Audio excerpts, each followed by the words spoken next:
Bütün dene boy bardыгы bir жерге топтолсун. Бул концентрация дейт. Биз барган кезде Капырагай бүтүрүүчү класстын окуучуларына жалпы республикалык тестирлөөгө даярдык тууралуу лекциясын окуп жаткан экен.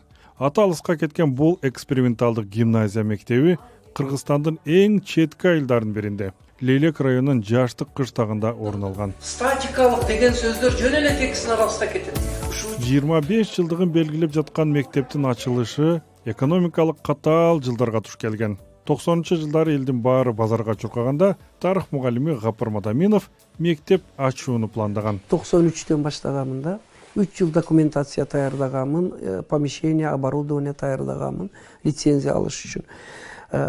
Туура суроо бердиңиз. Ачайын десем көп кыйынчылыктар болду. Лицензия алайын деп министрге барсам, Аскар Какеев эле, ай балам, өтө улуу максат коюпсуң, бирок айыл жерде мындай экспериментальный гимназияга биринчиден окуучу да чыкпайт, экинчиден күчтүү мугалим да чыкпайт. Анан үчүнчүдөн ата-эне коомчулук да колдобойт, аябай кыйналасың, ошого жеңиле кой. Жок дегенде райцентрди ачыш керек деди да. Бир кыйынчылык ошол. Бирок ал кишини ынандырып жүрүп, мына эксперимент программамды көрсөтүп туруп алдым. Ачып туруп, ошол Какеев туура айтканына азыркы күнгө чейин ишенем да, анткени айылда күчтүү мугалимдер топтош кыйын экен. Күчтүү балдарды топтоп окутуш да кыйын экен. Бир чети мыкты мектеп ачуу максатынан, амбициясынан кайткысы келбей, экинчиден баштаган ишин таштап салуудан намыстанганбы, Айтор агай ары карап ыйлап, бери карап күлүп, балдарды үймөй кыдырып чогултканын мындайча эскерет. Ошол үчүн биринчи кыйынчылык ошондо болду. Мугалимдерди, окуучуларды бүгүн алып келсем, 2-3 күн окуса, баягы балдар жөн мектепте окуп жүргөн да. Бул кечке чейин эле окута берет экен, бул Капырагай балдарды окута берип жиндик кылып коет деп, бүгүн 20 баланы алып келсем, эртеси балдарын 17 аскебей коет. Үймө үй жүрүп, чакыртырып алып келсек, 1-2 күн окуп туруп, дагы кетип калат. Ушундай күн болду, бир класстан 2 окуучу калыптыр. 18-20 кетип калган. Акыры мына кабинеттин ичинен жабып алып, кечиресиз, отуруп көзүмдөн жаш агып ыйлаганга чейин барды. Неге мен шуну ачтым? Элге уят болдум. Эч ким окугусу келбейт экен мындай кыйын окушта. Бул 90-жылдар, бардыгы бая мектебиңди ташта, алып сатар досума жандоочу бол, семичке сат, пул тап деген заман эле. Кээде бир кылдар тамашалап айтат, Дүйшөн агайдын эле ишини кылыпсыз деп. Анан эшик каккылап, ошо келбей койгон кыздын баланын үйүгө барабыз. Бир-экта жанагы окуучум дерчитип алып, кызыңызды жөнөтүп коюңчу, уулуңузду. Бул гимназия, инновационный мектеп. Өтө жакшы билим алат. Кийин мындай окуйт десем, көрөбүз да, өрүк баргек болуп атат. Өрүк терсини андан көрөсүз, кечкече окутат экен, анын үстүнө башы ооруп атат деп, эшикти тарс жаап койгондо дагы көздөн жаш алып. Али мен мындай көркөм сөз каражаты катары эмес, суроо бергениңиз үчүн башымдан өткөзгөнүмдү айтып атам. Мына 60 жылдык арка достуктун үйлөргө барып чыккан. Көбүнчө анан уялгандан түндө барат эдим. Анткени эшикти тарс жаап койсо, күндүз күнү бирөө көрсө осол болосуң да, ошого анан түндө барып тыкылдасаң, эшигини каттык чапсам эч ким көрбөйт деп, түндө барып. Ал мындай жөнөкөй Гапыр Мадаминов мамлекеттик казынасы аңгырап, мугалимдер маянасыз калган мезгилде мектепке балдарды акысыз жылуу тамак менен кызыктырганын, ал үчүн ага-эжелер талаага чыгууга аргасыз болгонун айтат. Биз 96-97 мынау гимназияны ачкан жылдарыбыз 6 айда 1 айлык алат элек. Көп мындай адамдар мектептен кеткени ошол жылдары болгон. Анан аны дагы акчалай бербестен материал, тазик, бизде вин совхозеде винону берип сатып, элестетиң мугалимдин айлыгыга вино берип сатып ал деп. Анан арпа, буудай, силос, кашек берип, мынаны сатып айлык кылып алды. Анан ал жылдары тамак кыйын эде, адамдар мындай арпанан жеп калган, кыйналган, эгер уккан болсоңуз. Ташбалтаев деген жакшы адам, ушу совхоздо директор эди, ошо киши менин идеямды колдоп, Гапыр, жакшы ишти баштадың, бирок кыйналып атасың.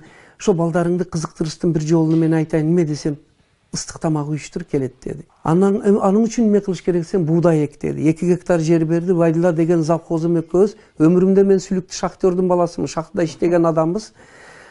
Ömrümde egin ekкен эмесмин. Анан эшегимди минип алып барып буудай эккенбиз 2 гектарга. Ошо буудайды анан тегирменге апарып тартып, ол жерде ошо буудайдын али Шерали хандын чаргыга окшоп ошо буудайды илип койгонмун. Анан ошол ол ыйык буудай. Биринчи эккен эгибиз.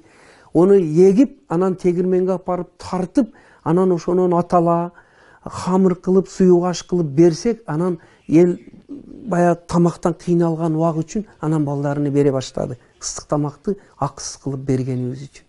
Ошентип анан тартып алганбыз да балдар. Дүйнөлүк деңгээлде улуу иштерди жасай турган балдарды чыгара турган. Педагогикага ашкере берилген Гапар Мадаминовдун 15тен ашуун китеби жарык көргөн. Ошондой эле бир нече окуу программалары учурда өлкөнүн ар кайсыл бурчунда мектептерде өтүлүп жатыптыр. Алардын арасында жада калса автору күтпөгөн мыкты натыйжа бергени Энелер мектеби деп аталган усулун айтсак болот. Бул программанын жардамы менен педагог ата-энелерди билим берүү тармагына тарта алган. Ушу менен азыр 20 жылдан ашык энелерди окутуп келатабыз. Ал программада. Эми энелер эмне үчүн энелер мектеби деген сурооңузга жооп берейин. Мага ушу сурооду Бишкекте, Ысык көлдө, Нарында чакырышат. Жалал Абадта, Ошто дайым суроо берет. Эмне үчүн энелер мектеби деп. Алгач эме кылдым, анан тамаша менен жооп бердим. Көрсө үй бүлөдө бардык нерсе албетте ата баш болот, бирок чечүүчү эне экен да, балдар энеден алат экен. Анан ошо эгерде энелер жакшы тарбия алып, таалим билимдүү болсо, адептүү, ыймандуу болсо, балага ошол түздөн түз өтөт экен да. Ошол үчүн биз бул эмени энелер мектеби деп атадык. Азыр ал эне мектебини окуп бүткөндөрдүн балдары медакадемияны бүтүп, врач, главврач, зам главврач, педиатр, терапевт болуп иштеп атат. Бая ага чейин биздин билим сапатыбыз начар эди. Эне мектебини ачып, эне мектебини окуткандан кийин пропорционально симметрикалык түздөн түз балдардын билим сапаты диаграммада көтөрүлдү да. Буга өтө чоң маани берип, анан ошо азыркы күндө анан программаны жазыш аздык кылат экен. Ошо энелер үчүн анан кийин ушу китепти жаздым. Бул китептин аты ата-энелер сиздер үчүн. Бул 0 жаштан бала бойго бүткөндөн баштап 18-20 жашка чейин баланы тарбиялоо, азыктандыруу, ден соолугу, билим берүү, билимге кызыктыруу. Эмне эгер эне базарга, байлыкка, кийим кечеге, модага кызыкса, баланын жан дүйнөсү жакыр болуп калат экен. Хот ол евроремонт үйдө жашаса дагы. Ал эми эгер эне билимге, илимге, улуу инсандарга, хадистерге, адабий китепке кызыкса, ыймандуу, таалим тарбиялуу адам болсо, түздөн түз балдарга ошол өтөт экен да, чечүүчү сен экен. Мен муну өтүп жүрө берипмин. Кийинчерээк бир Пакистан Ислам академиясыны бүткөн Сүлүктүү шаарынын имамы болгон Молла Артык деген бар, ал менин иним. Бир отуруп айтат, ооба сиз туура кылат экенсиз дейт. Эмнеге десем, Кур'аны Каримде, хадистерде бар экен. Эне бул медреседир деген сөз бар экен дейт. Эне мектеби дегендин сакралдуу, сырдуу мааниси бар. Бардыгы энеден. Эне оңолсо заман оңолот. Эне оңолсо коом оңолот. Эне оңолсо турмуш оңолот. Кудай кааласа, ошол үчүн энелерибизге өтө катта маани берип, ушу мектепти ачып келатабыз. Биз ушул сөз болгон энелер мектеби дегеле эксперименталдык мектептеги билим берүү ыкмалары тууралуу айрым энелер менен катар окуучулардын пикирин уктук. Өтө чоң өзгөрүү болду менде. Алдың биз билгенибизди дагы жеткизе албай, туура айта албай, ошентип тартынып жүрчүбүз да. Ушул агай менен сүйлөшүп, баарлашып, эне мектебинен окугандан кийин ачылып, бүт сырларыбызды тартынбай айта турган болдук. Анан билимге кызыгуубуз өтө күчөдү. Мен окугандан кийин менде өтө чоң өзгөрүүлөр болду. Ушу эң биринчи өзүмдүн бүт кемчиликтеримди оңдоп, өзүм билим издеп окуп, анан балдарымды тарбиялай баштадым. Ошондон бери балдарым ошо гимназияда окуп, 5-класстан өткөн Зейнеп кызым Ош университетинде барып 5 жыл окуп, ошол жакта бүтүп келди гимназияны окугандан кийин. Анан ошо уулум 1-класстан барган уулум Бишкекте окуду. Улуттук университетинде 5 жыл окуп келип, азыр Москвада ошо информатикада иштеп жүрөт. Программист болуп. Ошол Onun энелер мектебинин натыйжасы балдарыма эмес, неберелериме дагы тийди. Ошол чоң кызымдын баласыга ошо агайдын бүт китептерин алат элем, берет элем, эми силер окуга депчи, балдарым бүткөндөн кийин. Алар окуп, азыр ошо биттен неберем эмеде окуйт. Германияда окуп иштеп атат.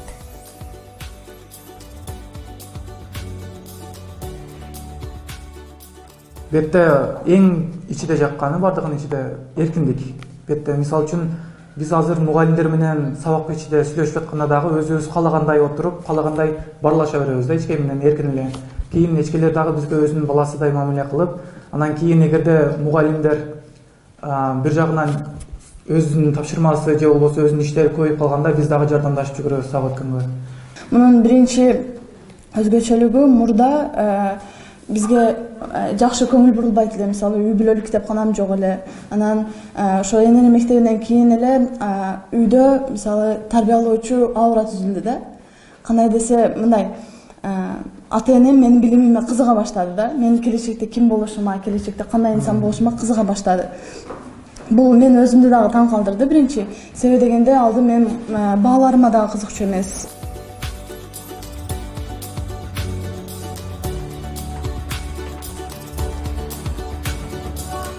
Балдарым бир эле гимназияда жакшы окубастан мына жогорку окуу жайларда дагы жакшы ийгиликтерге жетишип, көптөгөн мындай эмелерге жетишти. Мен балдарымдын өз китепканасы гимназияда 2 балам окуду. Олимпиадаларга катышып, республикага чейин барды. Азыр Кыргыз мамлекеттик юридикалык факультетинин мамлекеттик университетти бүтүрүп, азыр энди убактылуу Россияда иштеп жүрөт. Түрктөрдүн фирмасында иштеп атат, менеджер болуп иштеп атат.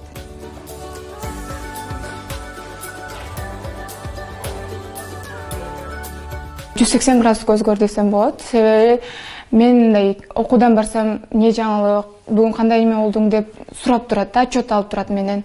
Кийин мен үйүмө дагы шартымды жакшы түзүп берди, иштерден, жумуштардан бошотуп койду, окушуң керек деп. Анан көптөгөн китептерди алып бере баштады. Мындай телефон эмес, китеп алып бере баштады да негизинен. Анан менин сабактарыма көңүл буруп, келип сабактарыма катышып, эжекем аркылуу байланышып, дайыма байланышта болуп турат. Жаштык айылындагы бул эксперименталдык мектептин дубалында илинип турган баннерге көзүбүз түштү. Анда бир эле үй бүлөнүн 5 баласы тең жогорку балл менен мектепти аяктап, баары бирдей медакадемияга өткөнү жазылып турат. Ал эми баш аягы 70тен ашуун бүтүрүүчү Бишкектеги медициналык академияга окууга өтүптүр.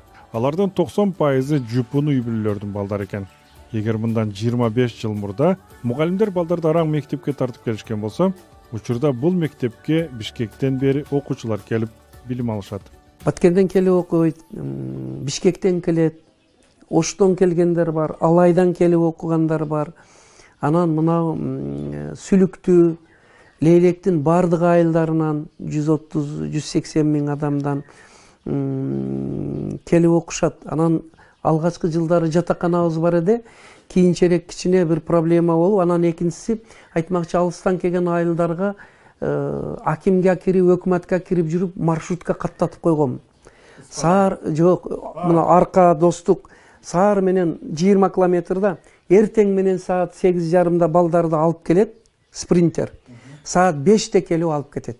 Уже бул жагы шаардын эмес сервисиге эле окшоп калды. Ошо анткени качествоны көрүп, бир жылда балдар 99% бюджетке өтө баштагандан кийин илгери эч ким үйүнө барып жалынса, мен да азыр келип талашат эми биздин балабыз жерде. Кудайга шүгүр элибиз түшүнүп калды баркыны. Ошол маршруткалар алгач бирди жүргүздүк. Азыр экөө болду, адам көбөйүп. 3 болдубу? Быйылкы жылда 3 маршрутка балдар ташый турган болду. Ошонун кийин анан жатакана кичине атпадайт да. Жатакана. Атак алыстан келген балдар туугандарыныкыда, анан квартирада жашашат. Менин бир ниетим, азыр чуркап жүргөнүм, мүмкүн сиздин ушул эмеңизде жардам береби. Мына эл аралык чоң фонддор бар, уюмдар бар. Жатакана, спорт зал, актовый зал куруп берсе эгер бизге жакшы болот эле да. Ошол жатакана керек.